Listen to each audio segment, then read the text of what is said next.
It's Amanda here from Lolli Lulu Crafts, and today we are going to be looking at these tattered lace trio dies. We're going to take each flower and show step by step how we make it up. Now, your tattered lace trio dies are what they say they are. There are 3 steps to them. So you've got your die for your die cutting, then you've got your embossing folder, and then you've got your stamps. So the combination of all 3 make a really nice flower, but obviously you do not have to do all 3 steps at any given time. You could just cut them out, you could use the stamps independently or the embossing folder independently. So you don't have to be restricted. There's actually a lot that can be done and a lot of combinations and things that you could use these for. Now, the tattered lace trio dies are thin metal dies, so they should go in pretty much any machine on the market, and you would just use the sandwich that you would use for thin dies. So just look in your instructions and it will tell you what sandwich you need for your particular machine.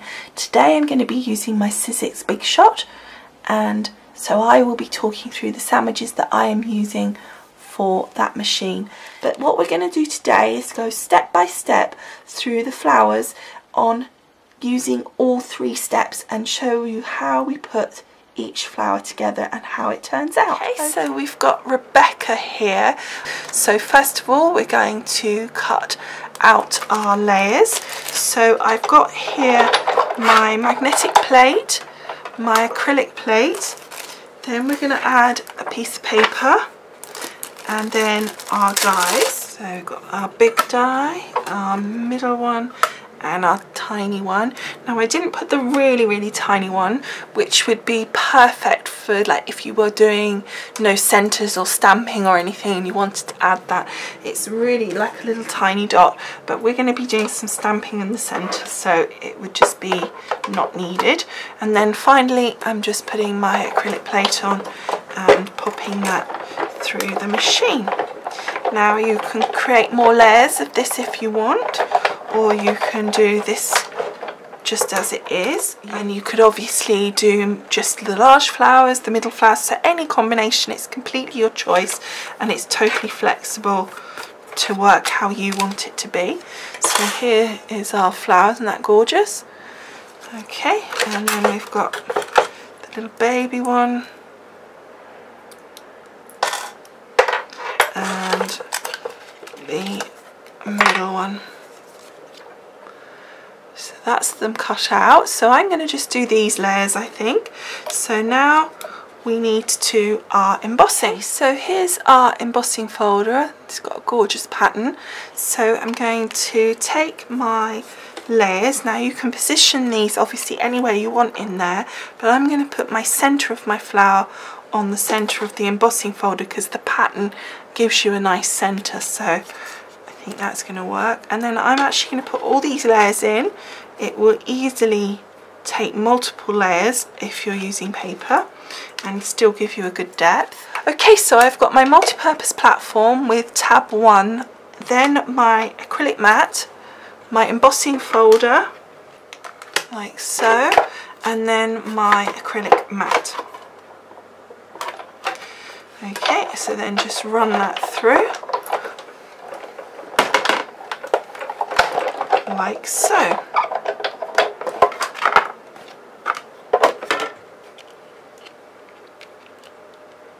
Now, what you'll find is that when you do multiple layers, that the embossing will push them into each other and they almost become one. So you need to make sure you peel them back and get all your layers. If you've done more than 3, you might miss them.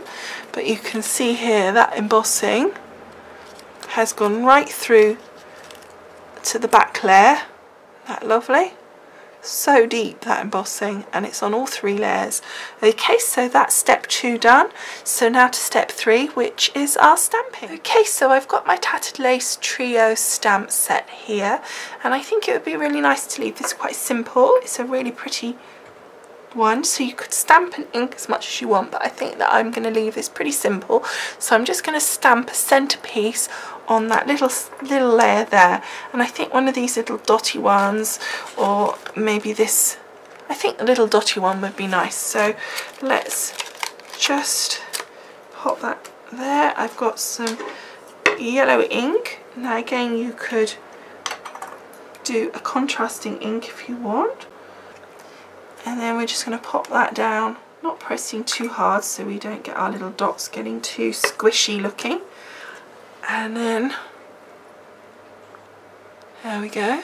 So it's just a nice little centre detail.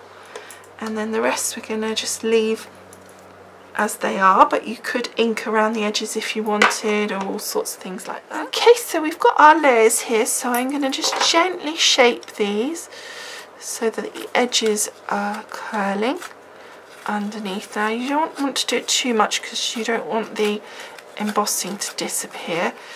Okay, so now we just need to pop this together. So I'm going to take my glue gel and I'm going to put a little bit in the centre here. Add my next layer.